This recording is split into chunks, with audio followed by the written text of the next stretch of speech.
Bonnie, did you hear the latest and the greatest with Steve Harvey and Diddy? They're saying that Steve Harvey is coming out and pretty much saying that he has good reason why Diddy need to be behind bars and stay behind bars, okay? I came across this video. I think you guys will want to check this out. Make sure you guys like, share, and subscribe here. And man, oh man, you know, some people are even saying they think Steve Harvey should be going to jail because Steve Harvey, you did allow this man, Diddy, to date Lori Harvey. What was that about, you know? So, you know, even though he's talking down on Diddy, but people still have a lot of questions surrounding Steve Harvey and what he did to Bernie Mac and so on and so forth. So let's watch this video. Make sure you guys like, share, and subscribe here. And let's see what's going on in these streets with Steve Harvey I and knew him, Diddy. yeah. But we've never been that type of dude. It was some things that I had heard about that kept me away from. You know, I got invited. Hey, man, we throwing a party. See, you don't see me nowhere. Smart. You don't see me. My brand different. I'm not going to your party. I don't go to the white party, the blue party, the pink party, the panty party. I ain't at nobody's party. Steve Harvey going home.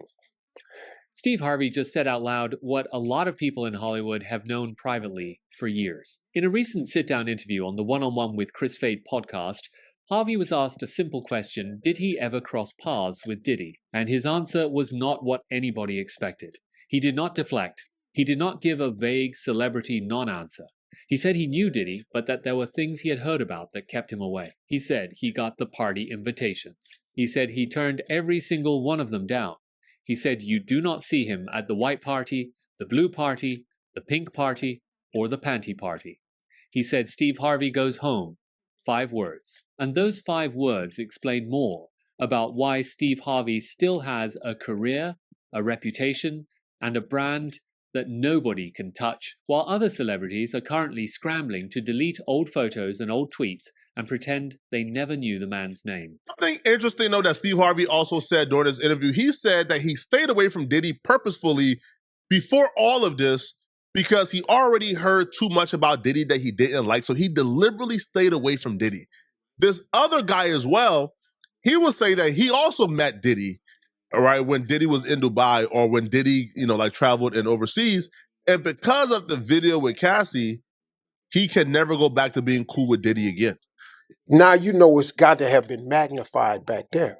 So now you're just not a good person. You know, man, you can't run it like that because now you got to pay. Now here is what makes this so significant. Steve Harvey is not saying he stayed away because he did not like Diddy's music, or because they ran in different circles, or because their schedules never lined up. He is saying he stayed away on purpose because of what he had heard.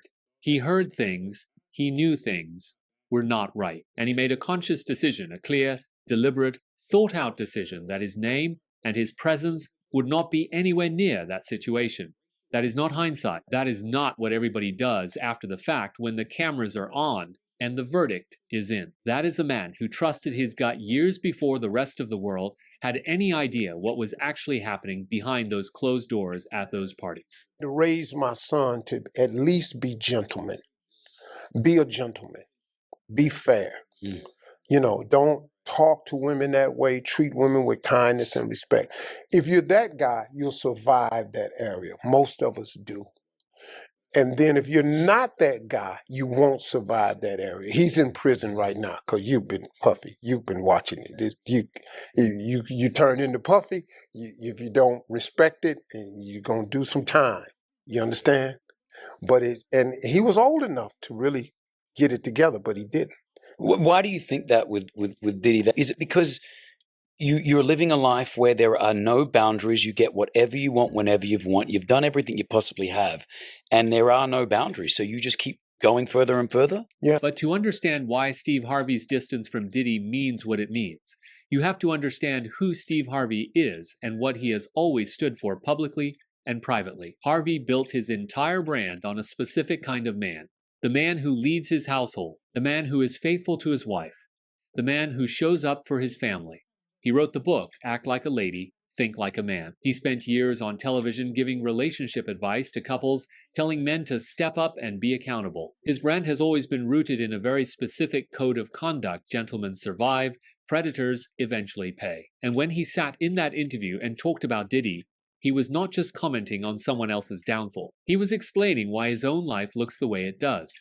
He said he takes his money home. He said he does not spread it all over Dubai. He said he asked God for forgiveness for his own mistakes and said sorry to the people he hurt and moved forward like a man. That philosophy, that actual lived out, consistent philosophy, is the reason he is sitting in a studio giving an interview, and Diddy is sitting in a federal facility in New Jersey. Puffy was doing all this, but boy, let me tell you something, man. And he was getting away with a lot. But when that video came out, The one in the hotel room, you mean? bro, that's like you sitting there going, wait a minute, hold up, man. What you doing? I mean, bro, for you to be a public figure, wrap a towel around yourself and run down a public hallway, not knowing who's at that elevator. It could have been other people at the elevator. But you go around there and there's no one at the elevator, and that's your reaction to this girl? Yo, bruh. So now, that's what we caught on tape. That's the one that's on tape. That's the one that's out in the public in front of the elevator. My goodness, what's been going on when you ain't in front of the elevator? That Cassie lawsuit would actually tell you exactly what Diddy did off camera. And then Steve Harvey said, the thing that cut through everything else. When the Cassie Hotel video came out, the one showing Diddy in a hallway of the Intercontinental Hotel in 2016, grabbing her, dragging her, kicking her while she was trying to get away, Harvey said that video changed everything for him. He said for Diddy to be a public figure, wrap a towel around himself, and run down a public hallway not knowing who else might be at that elevator, that reaction to that woman, in a space where anyone could see, tells you exactly what was happening when no cameras were around. He asked the question that everybody should have been asking. If that is what Diddy was willing to do in a hotel hallway in public, on camera, where the elevator could open at any second, what was he doing behind closed doors when there was nobody watching? The Cassie lawsuit answered that question in detail. Cassie's mother, Regina Ventura, testified in federal court that Diddy threatened to release explicit videos of Cassie if she did not comply. He controlled her finances, her apartment, her car, and her career. He used everything she needed to survive as leverage to keep her exactly where he wanted her. That is not a man who lost his temper once. That is a man who had been operating like that for years, with total confidence that nothing and nobody could stop him. Like, while Diddy was on trial or while he was locked up, every celebrity has something to say about Diddy because they thought Diddy was in jail for life, man. The minute Diddy got sentenced to like 2 years, man, they started thinking, man, bro, he coming back out and he's gonna get back to the top again. Like, Diddy is gonna reign at the top once more, right? Because hip hop and, you know, and his audience and the toxic masculinity that we bask and live in don't really care about you putting your hands on women. The only thing that's gonna have an effect on Diddy's career is all the homosexual activities we heard Diddy did during trial. Anything outside of that, forget about it. Now pay attention to what happened after Diddy's sentencing, because this part reveals everything about how Hollywood actually operates. When Diddy was locked up awaiting trial and everybody thought he was gone for life, celebrities were falling over themselves to distance themselves from him. They were deleting photos. They were wiping Instagram. They were giving little side-eye comments in interviews to make clear they were not with him. But the moment the sentence came down 50 months, not life, something shifted in the room. 50 months, that is just over 4 years. With good behavior, with appeal options, with the way the federal system works, there are people in Hollywood who immediately started doing the math. He is coming back, and if he is coming back, they do not want to be on the wrong side of him when he does. Because Diddy's power was never just about music or business. His power was information. His power was what he had recorded, what he had seen, who owed him what. Federal prosecutors established during the trial that Diddy used recordings of his freak-offs as leverage. Cassie's own mother testified that he threatened to release explicit tapes of her daughter as a form of control. That pattern, recording, collecting, holding, did not apply only to Cassie. And everybody in that industry, whoever attended one of those parties, knows it. Because we've seen a lot of them in pictures at these Diddy parties. I think when Cat Williams did the Kevin Hart roast, Cat Williams says, yo, Kevin Hart being at these Diddy parties is not an indictment or proof he did anything wrong. Kevin Hart getting silent when the Diddy parties come up is proof he did something wrong. So Steve Harvey says, man, I'm not at these parties. I'm not hanging out with Diddy. And that's probably why Steve Harvey is able to come out and speak freely about Diddy, opposed to other people who can't really speak as freely. Because the Fed says, yo, Diddy had a lot of blackmail tapes on a lot of people. Diddy recorded everything. And a lot of your favorite celebrities were at these parties acting a fool. Probably had coke up their nose. Listen, man, the most wholesome people you probably know probably had coke up their nose, all right, in menage a trois with men and women. And Diddy probably got those tapes, man. And, you know, they know better than, than piss off that demon, bruh. Because, the feds ain't get all the tapes. And Diddy gonna be out in a couple years. And here is where Steve Harvey's choice to stay away from every single one of those parties becomes more than just a personal preference. It becomes the thing that kept him free. The federal investigation into Diddy made one thing extremely clear. He was not just throwing parties, he was building a database. He recorded things, he kept things, his team had files, prosecutors brought up evidence of explicit recordings being used as leverage, of people being coerced through fear of what he might release. Cat Williams said it plainly during the Kevin Hart roast commentary. Kevin Hart being at Diddy's parties is not proof he did anything wrong. Kevin Hart going silent when those parties come up is the proof. And that applies to every celebrity who was a regular fixture at those events and suddenly cannot find words when Diddy's name is in the room. Steve Harvey does not have that problem, because Steve Harvey was never in the room. You cannot be blackmailed with footage that does not exist. You cannot be silenced by tapes that were never made. When Harvey said he turned down every party invitation, he was not being antisocial. He was protecting himself from the exact trap that has now made dozens of other celebrities terrified of what comes next when those remaining tapes get processed, reviewed, and potentially made public. And I hit rock bottom. But I make no excuses. My behavior on that video is inexcusable. I take full responsibility for my actions in that video. I'm disgusted. I was disgusted then when I did it. I'm disgusted now. I went and I sought out professional help. I had to go into therapy and go into rehab. I had to ask God for his mercy and grace.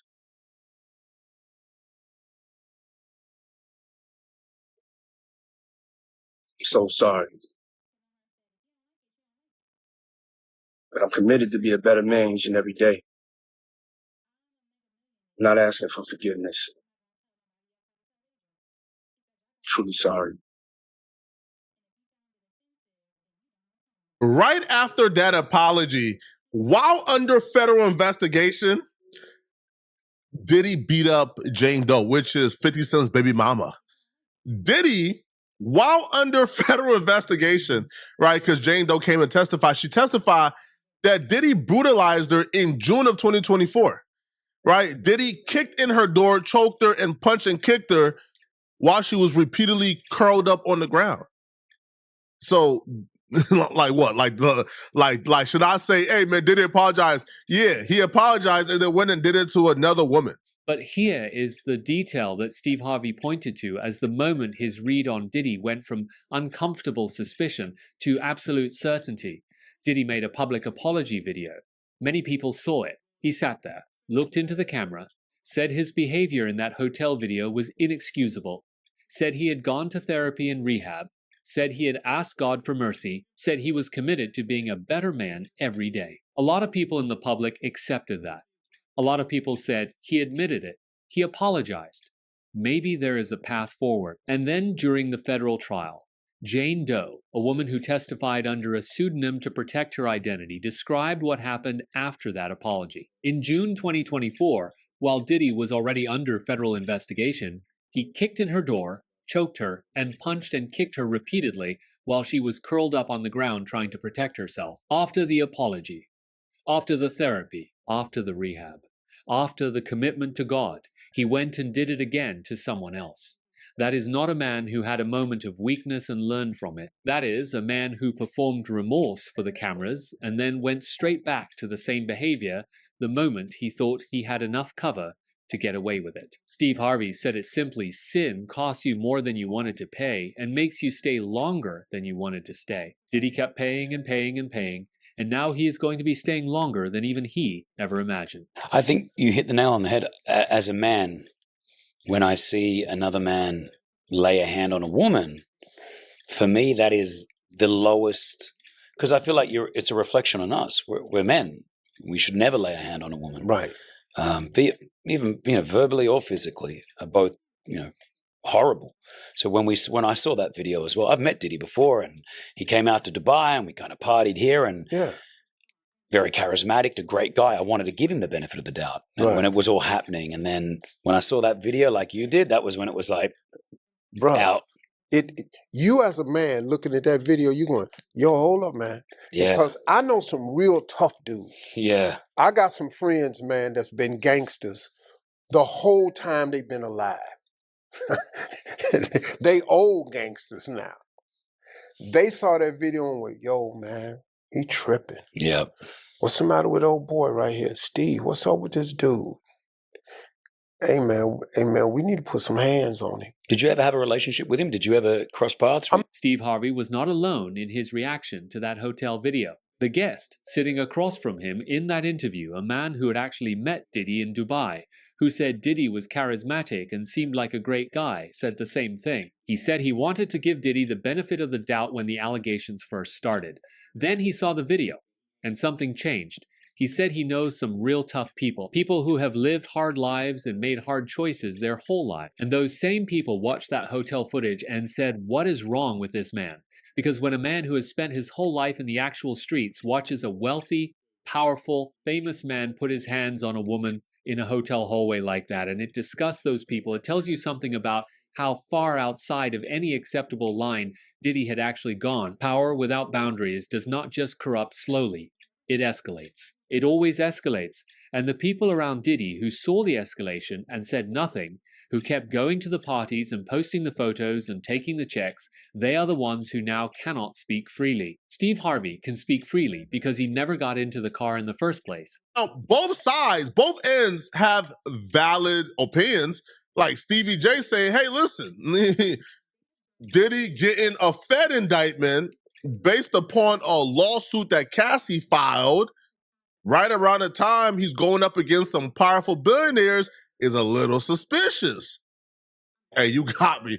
I agree, right? I 1,000% agree, right? Now, even if you look at what Diddy was convicted of, a violation of the Mann Act, that right there alone, there's never been a sentence like longer than 6 months for the Mann Act, and 99.9% of convictions for the Mann Act leads to probation. Diddy getting multiple years in prison for that is kind of odd, right? It's odd for sure. But the other end of the spectrum, right, that Steve Harvey exists on, they got a point as well. Diddy has been known as a monster in the industry for a while now, long before Diddy went up against billionaires, who owns a liquor company. Diddy was known as a monster. There's been like horror stories about Diddy in the industry for years.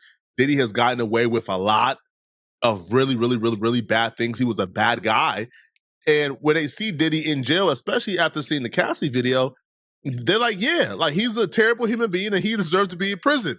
Now, there is one more layer to this that needs to be said, honestly. Stevie J, who was Diddy's most public defender while Diddy was locked up, who stood by him when nobody else would, who said Diddy is being persecuted for going up against powerful billionaires who did not like a black man being independent. Stevie J is not entirely wrong about the business side of things. There is a real conversation to be had about why Diddy's sentence of 50 months is severe compared to typical Mann Act convictions, where probation is the most common out. There is a real conversation to be had about the timing, a federal indictment coming right around the time Diddy was in a dispute with people who had enormous institutional power. Both of those things can be true at the same time as everything else that came out during that trial. Diddy being targeted unfairly by certain powerful people, and Diddy being a genuinely abusive, dangerous man who hurt real women in real documented ways, Those two things do not cancel each other out. What separates Steve Harvey's position from Stevie J's is not that one man is more loyal than the other. It is that Steve Harvey refused to be in any room where loyalty could be used against him. He kept his hands clean, his name off the guest list, and his brand far away from anything that could ever come back to destroy it. And right now, while every other celebrity who got too close is quietly hoping certain recordings never see the light of day, Steve Harvey is giving podcast interviews and telling people to be gentlemen. He played the long game without ever announcing he was playing it. And that, more than anything else, is why his name comes out of this whole situation cleaner than almost everyone else who ever knew Sean Combs' name.